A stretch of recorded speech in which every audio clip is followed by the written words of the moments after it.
This is Autoline Daily, the show dedicated to enthusiasts of the global automotive industry. This next story is pretty scary. Ferrari just missed being scammed by a generative AI deepfake that impersonated the voice of CEO Benedetto Vigna. Bloomberg reports that a top Ferrari executive got a bunch of messages from Vigna on WhatsApp telling them to get ready for a big business deal. Then came a phone conversation where the voice at the other end of the line sounded a lot like Vigna, right down to his southern Italian accent. The fake voice asked the Ferrari exec to sign a non-disclosure agreement for a currency hedge transaction.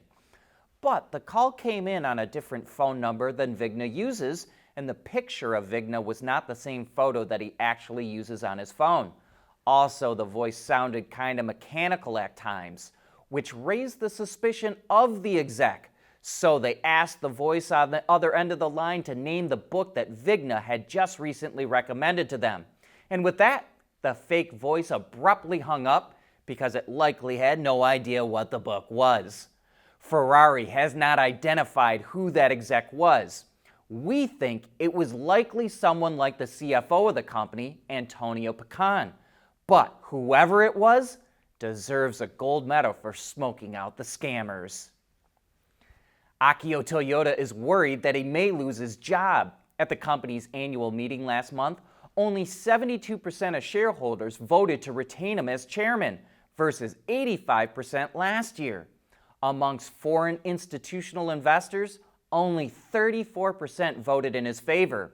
Amongst Japanese institutional investors, only 55% voted for him versus 70% last year.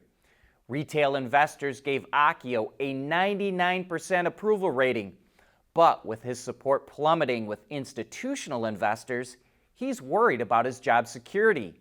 Despite massive profits and a $304 billion market cap, second to only Tesla, he's come under a lot of criticism because Toyota got caught falsifying emissions data.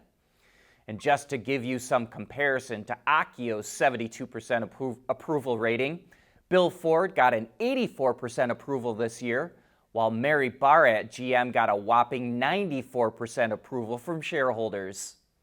Speaking of Toyota, it dominates the Japanese market. Not only is it the largest Japanese automaker, it owns a controlling interest in heavy truck maker Hino, small car maker Daihatsu, and it owns parts of Subaru, Mazda, Suzuki, and Isuzu. So the other Japanese automakers are banding together. Honda and Nissan have already agreed to work together on software, and now Mitsubishi is joining them. But we think their collaboration will go well beyond software. And Nissan definitely needs that help.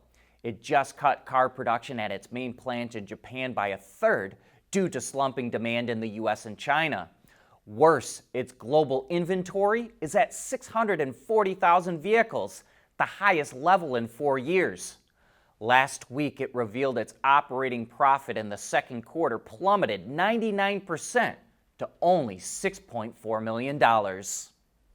Intrepid's NeoVi Pi, allowing automotive engineers to interface, capture, and monitor vehicle data using Raspberry Pi. As a matter of fact, it's the automotive industry's first robust platform for Raspberry Pi, featuring Intrepid CAN-FD technology and Raspberry Pi compute module.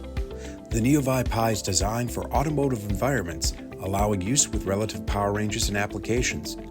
In addition, the NeoVi Pi enables you to use the Raspberry Pi for compute while avoiding additional development to adapt to network environments. That makes the NeoVi Pi powerful enough to solve your vehicle network problems, yet small enough to fit in your backpack. One of many Intrepid tools used for developing zonal architecture and software-defined vehicles.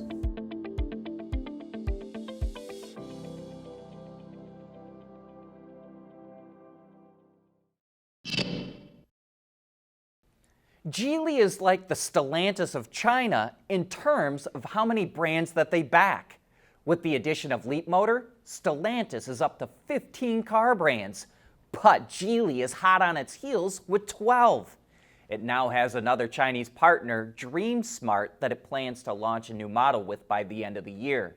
So, Geely's list, now includes its own branded models: Volvo, Polestar, Zeekr, Lotus, Smart, Radar, Lynk & Co., Proton, GUI, and the London EV Company.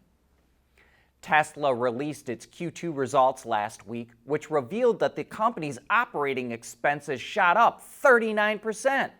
Well, now we have a better understanding of where that 39% is going to: expansion. It showed the progress on a new data center, now nearly completely cladded in glass windows, that's being added to the south side of its gigafactory in Texas.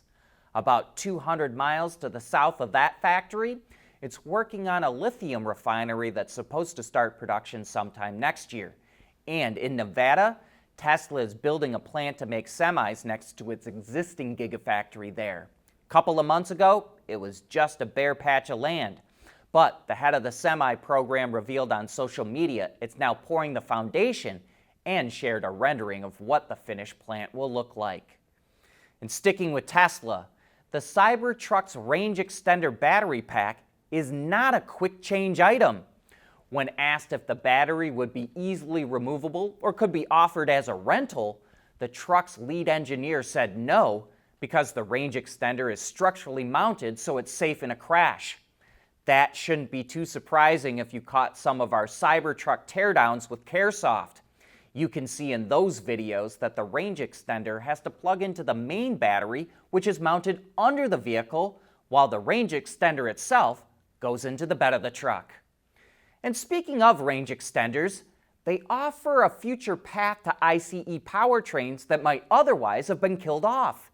As you likely know, Mazda is working to keep the rotary engine around as a range extender, and now a company called the Obris Group has developed a two-stroke range extender.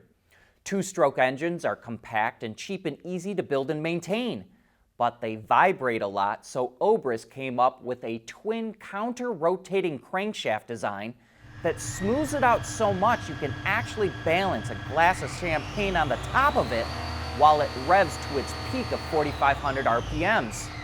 Obris says the 1-liter unit weighs 242 pounds, or 110 kilograms, and produces 60 horsepower in its optimum rev range, which generates electricity to send to the battery. We think this setup is probably best for passenger cars. Ram will likely show that e-rev trucks that tow need a bigger engine like its Ramcharger, which uses a 3.6-liter V6. China's economy is kind of sputtering right now, and we're seeing that reflected in new car sales. The China Passenger Car Association is forecasting that automakers will sell 1.7 million cars in July, down 2% compared to a year ago. But new energy vehicle sales, which includes BEVs and PHEVs, are expected to hit 860,000 units this month, accounting for just slightly under 50% of all sales. While the overall car market is down, some companies in China are growing. EV maker Xiaomi announced that it's on track to build as many as 120,000 vehicles this year. It originally planned to produce 60,000 vehicles, but it boosted that due to strong demand for its SU7 model. And Xiaomi's growth is impressive. The smartphone maker launched its automotive operations only 3 years ago, and the SU7 didn't go on sale until May of this year. So it's on track to sell 100,000 vehicles in 7 months. That's impressive for an EV startup. And it also plans to more than double the number of stores it has in China, from 93 to 220 by the end of the year. That brings us to the end of today's show. Thanks for tuning in.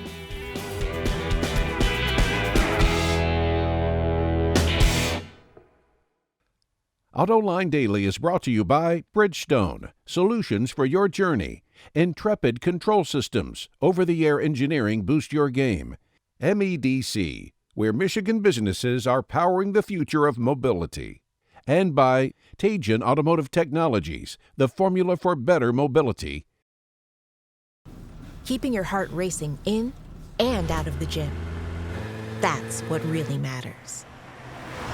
Bridgestone Potenza Sport AS tires with a 50,000-mile limited warranty.